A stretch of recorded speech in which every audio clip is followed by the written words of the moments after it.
विदेश में नौकरी के लिए जाना है, ज़्यादा पैसे कमाना है, लेकिन कहीं न कहीं ये सवालात होते हैं कि कौन से देश में जाना चाहिए, आसानी से कैसे जाए, वहाँ पे मेरा फ्यूचर होगा, नहीं होगा, पीआर मिलेगा, नहीं मिलेगा, काफ़ी सारे सवालात हमारे ज़हन में रहते हैं।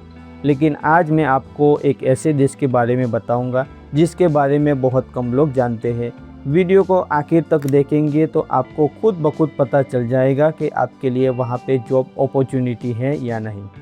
मैं बात करता हूँ मोंटेनेग्रो, जो बाल्कन कंट्री का हिस्सा है। अपनी प्राकृतिक सुंदरता के लिए पूरी दुनिया में जाना जाता है। अगर अड़ोस पड़ोस देशों की बात करते हैं तो एक तरफ बोस्निया एंड हेर्जेगोविना है, दूसरी तरफ सर्बिया है, क्रोएशिया है, अल्बानिया है, कोसोवो है। तो ज़्यादातर सीमाएं यूरोपियन देशों के साथ जुड़ी हुई है। वीडियो में आगे बढ़ते हैं, बात करते हैं कि हर देश की जीडीपी होती है, जो कहीं न कहीं इनकम का रास्ता होता है और इनकम से अपने देश की आर्थिक व्यवस्था को सुधारा जाता है।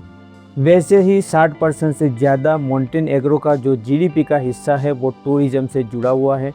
टूरिज़्म में क्या क्या अट्रैक्शन पॉइंट है वो भी मैं आपको बताऊंगा, ताकि आपको समझने में आसानी रहेगी। टूरिज़्म में जैसे होटल, रेस्टोरेंट हो गया, बैंकिंग हो गया, साथ साथ में कंस्ट्रक्शन का निर्माण होता रहता है, ट्रेड एक्टिविटी होती रहती है, रिटेल व्यापार होता रहता है, सड़क का निर्माण भी होता रहता है। अब बात करते हैं कि टूरिस्ट के लिए अट्रैक्शन पॉइंट कौन कौन से हैं और उससे क्या फ़ायदा होता है। बे ऑफ कोटोर, जो पहाड़ों से घिरी एक समुद्री खाड़ी है, मोंटेनेग्रो का सबसे प्रसिद्ध पर्यटन क्षेत्र माना जाता है। यहाँ पे कई क्रूज आते हैं और हर साल लाखों पर्यटक यहाँ पे पहुँचते हैं। बुडवा एक मोंटेनेग्रो का लोकप्रिय बीच डेस्टिनेशन है, जो नाइट लाइफ और रिसोर्ट के लिए जाना जाता है। टीवत, जो पोर्टो मोंटेनेग्रो के लिए प्रसिद्ध है। दुनिया भर की लग्जरी यॉट्स यहाँ आती हैं और यूरोप के सबसे अमीर जो पर्यटक होते हैं उनके लिए एक नाइट लाइफ डेस्टिनेशन है। उसके साथ साथ और भी डेस्टिनेशन हैं जो दुनिया भर के लोगों के लिए प्रसिद्ध हैं, जिसमें धार्मिक स्थान भी है और अन्य प्लेस भी हैं। अब आपको सोचना है कि टूरिज़्म में कौन कौन से सेक्टर में जॉब मिल सकती है, जैसे हेल्पर हो गया, लेबर हो गया, वेटर हो गया, शेफ हो गया, कुक हो गया, इलेक्ट्रीशियन, प्लम्बर, कंस्ट्रक्शन के रिलेटेड काफ़ी सारी आपको जॉब की अपॉर्चुनिटी मिल सकती है। आप खुद अंदाज़ा लगा सकते हैं कि 60% से ज़्यादा जीडीपी टूरिज़्म से जुड़ी हुई है, तो अलग अलग सेक्टर में वर्कर की डिमांड होगी या नहीं।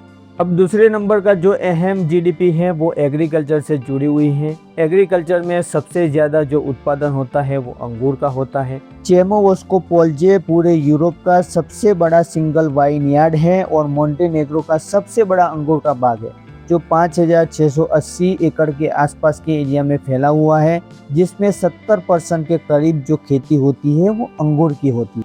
अंगूर का जो खासकर इस्तेमाल होता है वो वाइन बनाने के लिए होता है और मोंटेनेग्रो में बड़ी बड़ी कंपनियां हैं जो वाइन का उत्पादन करती हैं और पूरे यूरोप में सप्लाई भी करती हैं। मोंटेनेग्रो का जो वाइन होता है पूरे यूरोप में जाना जाता है, फेमस है।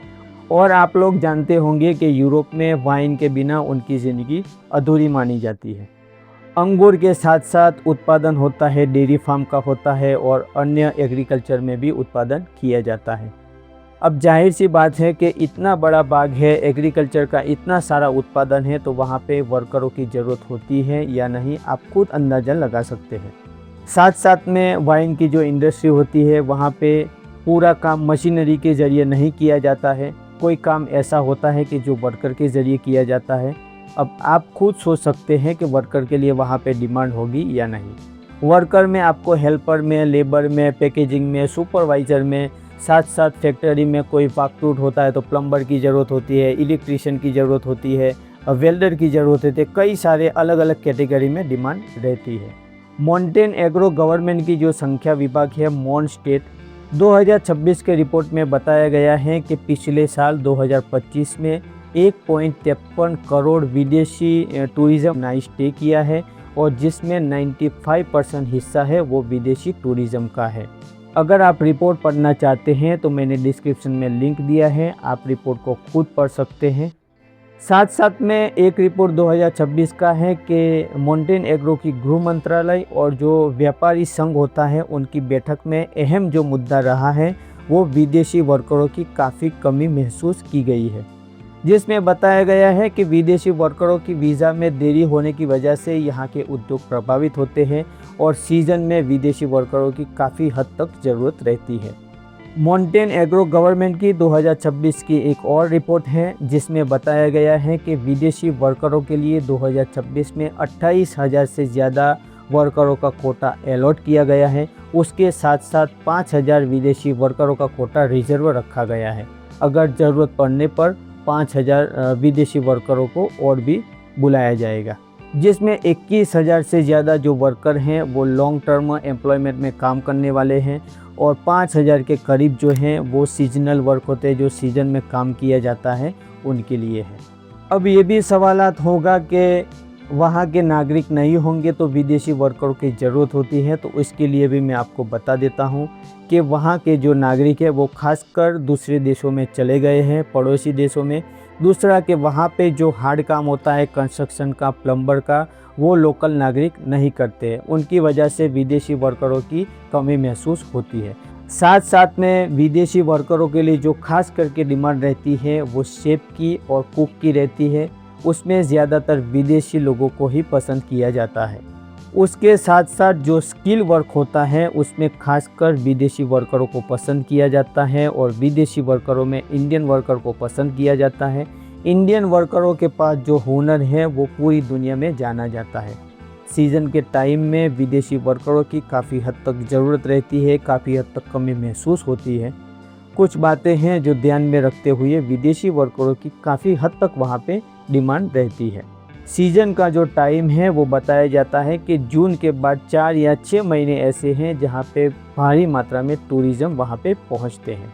सबसे ख़ास बात मैं आपको बताना चाहूँगा कि वहाँ पे ज़्यादातर जो वर्करों की डिमांड रहती है, कुछ पोस्ट ऐसी है जिसमें काफ़ी हद तक ज़रूरत रहती है, जिसमें होटल इंडस्ट्री में अगर हम बात करते हैं तो वेटर में हो गया, कुक में हो गया, शेफ में हो गया। शेफ में, कुक में सबसे ज़्यादा डिमांड रहती है और अलग अलग पद पे भी काफ़ी सारी डिमांड रहती है। कंस्ट्रक्शन की बात करते हैं तो कंस्ट्रक्शन में भी अलग अलग कैटेगरी में काम रहता है, जो मैं वीडियो में पहले बता चुका हूँ। एग्रीकल्चर में, इंडस्ट्री में भी काफ़ी सारी डिमांड रहती है, मतलब कि हेल्पर से लेके इंजीनियर तक डिमांड रहती है।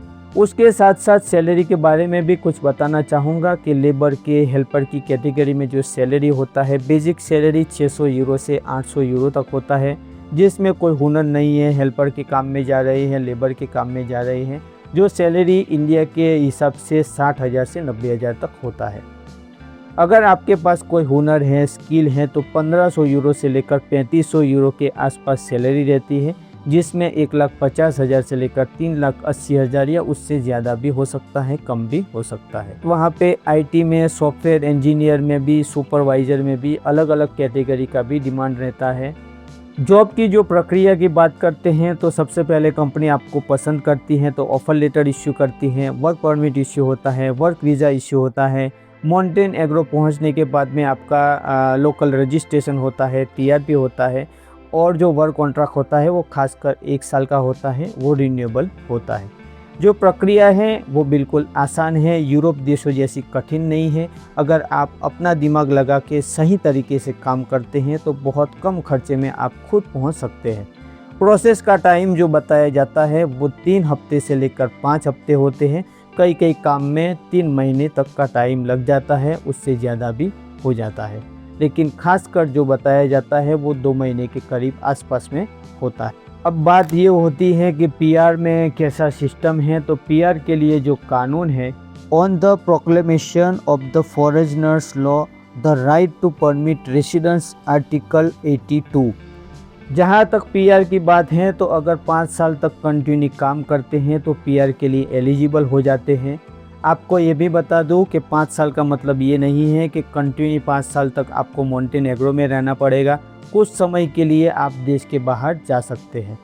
ये भी बता दूं कि सीजनल वर्क के लिए जो भाई बहनें जाती हैं वो अगर अलग अलग टाइम पे जाते हैं, 5 साल वहाँ पे पूरा करते हैं तो वो पीआर के लिए एलिजिबल नहीं हो पाएंगे।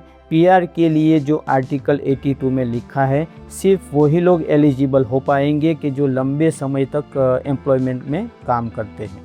और पीआर आवेदन करने के बाद में अंतिम जो फैसला होता है वो सरकार का होता है और सरकार हमेशा मोंटेन एग्रो के हित में ही फैसला लेगी। ज़्यादातर मामलों को छोड़कर कुछ ही मामलों में पीआर के लिए एक्सेप्टेड किया जाता है। आपको एक और अच्छी बात बताना चाहूँगा कि आपने अच्छे पैसे कमा लिया है, आप अनमैरिड हैं और आपको ऐसा लगता है कि अब मुझे शादी करना है और आपको वहाँ पे कोई पसंद आ जाता है, तो वहाँ पे शादी करने के लिए भी कानून है। विदेशी नागरिक लोकल नागरिक से शादी कर सकते हैं, दोनों की सहमति है, तो दोनों लोग आपस में सहमति से वहाँ के कानून के हिसाब से शादी कर सकते हैं। या दोनों इंडियन हैं लेकिन वहाँ पे शादी करना चाहते हैं तो वहाँ पे शादी कर सकते हैं। ये भी बताया गया है कि अगर आप वहाँ के नागरिक के साथ शादी करते हैं तो आपको फैमिली मेम्बर माना जाएगा और उसके बिहाफ पे टेम्पररी रेसिडेंट परमिट आपको दिया जाएगा। मोंटेनेग्रो का जो कानून है, मैरिज करने के बाद में आपको तुरंत सिटीजनशिप नहीं मिलेगा, कुछ समय के लिए टेम्पररी रहने के लिए आपको पीआर दिया जाएगा। वहाँ की शर्तें फुलफ़िल हो जाती है, उसके बाद आप सिटीज़न के लिए अप्लाई कर सकते हैं।